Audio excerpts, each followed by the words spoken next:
궁금했던 세계의 반응, 글로벌 리플, 글리 시작하겠습니다. 지하철에서 지켜야 할 에티켓이 무엇이 있을까요?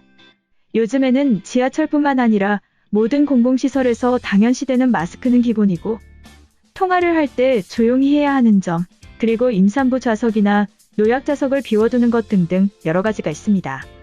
하지만 오늘은 인천 지하철에 생긴 쩍벌금지 스티커를 보고 놀란 해외 반응에 대해 알려드리겠습니다. 쩍벌이라는 것은 다리를 쩍 벌리고 앉는다라는 의미에서 나온 용어인데요. 전동차 안에서 공간을 너무 많이 차지해서 옆 사람에게 불편을 주는 행동을 말합니다. 쩍벌로 앉는 대다수의 사람은 남성인 경우가 많은데요.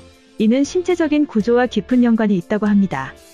나의 소중이 때문에 어쩔 수 없이 나는 벌려서 앉아야 돼라고 생각하셨다면 끝까지 보시면 생각이 달라지실 겁니다. 사람의 골반을 보면 남녀를 불문하고 넓적다리뼈가 골반 바깥에 붙어 있습니다. 따라서 사람이라면 바깥쪽으로 살짝 벌려야 편한 것이죠.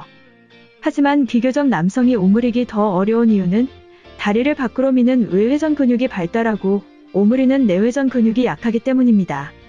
쩍벌하는 남성들 중에 나는 그만큼 자신 있으니까 벌려서 앉아야 해 라고 생각하시는 분이 있다면 굉장히 잘못되었다는 것이죠. 오히려 쩍벌은 내 하체는 골고루 발달된 것이 아니라 그곳에 가까운 내전근은 약해라고 말하는 것과 같습니다. 하지만 신경 쓰면 모두가 모아서 앉을 수 있는 정도이죠. 이것을 도와주기 위해 인천교통공사에서 발바닥 스티커를 부착했습니다. 말하기 껄끄러운 경우가 많기 때문에 인천교통공사에서 직접 나서서 지하철 바르게 타기 캠페인을 하는 것이죠. 인천 지하철 1호선과 2호선에 총 256개가 설치되었으며 추후 시민들의 반응을 보고 점차 늘려간다고 합니다. 한편 글로벌 영어 커뮤니티에 우리나라의 지하철 사진이 올라오며 큰 화제가 되었습니다. 지금 뉴욕은 도시 전체가 아수라장이다. 어쩔 수 없이 지하철로 출퇴근을 해야 하는데 코로나에 걸린 노숙자가 지하철에서 죽는 일이 다반사야. 이번 코로나 대응을 잘했던 한국 지하철을 찾아보니 그들은 바닥에 스티커를 붙이며 문화 요소를 챙기는 여유가 보인다. 뉴욕 지하철은 노숙자가 모든 칸에 누워 있어서 타기 두려울 정도인데 그들은 발모으기 스티커를 붙이며 그것을 지키고 있는 모습이야.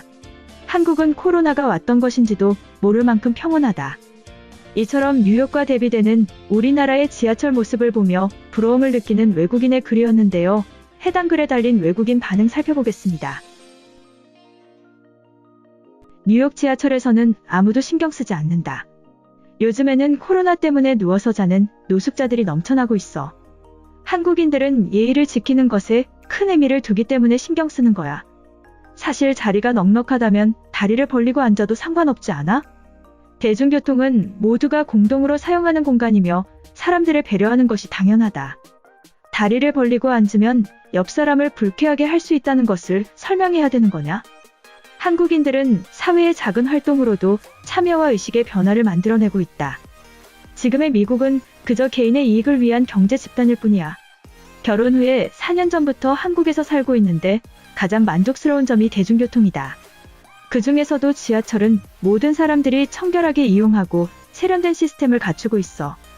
이미 그들은 자신의 자리에서 남들을 배려하고 있어서 더 이상의 스티커는 필요 없을 거야.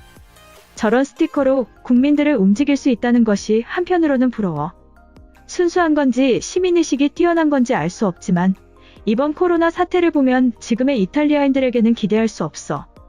영국에서는 아직도 하루에 수천 명이 감염되고 있는데 해변에 사람들이 몰리고 있어.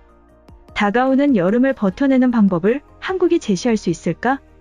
그들은 독일을 이기고 최고의 모범 방역 국가로 선정되었잖아. 한국인들은 상대적으로 정부의 말을 잘 따르는 경향이 있어. 지하철에서 스티커만으로 그들의 자세를 바꿀 수 있다면 한국 정부 주도의 코로나 대책들이 유독 효과가 있었던 것을 이해할 수 있다. 뉴욕 지하철에는 이미 코로나 바이러스로 가득 찼어. 미국의 사망자가 10만 명을 넘어섰는데 의자에 어떠한 자세로 앉는지는 더 이상 중요한 문제가 아니야. 골프에 미친 트럼프에게 책임을 물어야 한다. 덩치 큰 남자가 다리 벌리고 있으면 여자나 어린아이들은 공포감을 느끼는 것이 사실이야. 미국이 경제뿐만 아니라 문화 수준도 선진국이 되려면 타인에 대한 배려와 존중은 기본이 되어야 한다. 코로나 방역 말고도 한국에게 배울 점들이 있어. 할머니와 함께 살고 있는 나는 지금의 상황이 공포스러워서 밖에 나가지 않고 있어. 노인에게 치명적인 코로나가 나로 인해 할머니를 감염시킨다면 인생에서 최고로 끔찍할 거야. 그런데 다들 이제는 끝난 것처럼 광장에서 술을 마시고 마스크도 사용하지 않아. 작년에 서울로 여행을 갔을 때 봤던 지하철은 이미 완벽에 가까웠고 사용하는 사람들도 친절해서 편하게 여행을 다녔어. 그리고 뉴욕으로 돌아왔는데 평생 살던 곳인데도 지하철에서만큼은 긴장되고 불안했다. 코로나 사태가 정리되면 트럼프가 돈 버는 것에만 집중하지 말고 많은 것들을 개선하길 바래. 지금 미국은 지하철에 타는 자세가 중요한 상황이 아니야. 줄어들지 않는 사망자와 쏟아져 나오는 쥐떼들 때문에 집 밖으로 나가기 무섭다. 재난 영화에서만 보던 장면들이 미국의 중심에서 벌어지고 있어. 깔끔하게 정리하고 예의의 가치를 두는 것은 아시아계 문화에 가깝다. 미국에서는 남에게 피해만 주지 않으면 자세를 통제당할 일은 없어. 이번 영상은 여기까지고요. 제 영상이 도움이 되셨거나 세계 속 반응 더 보고 싶다 하시는 분들은 구독과 좋아요, 알람 설정까지 부탁드립니다.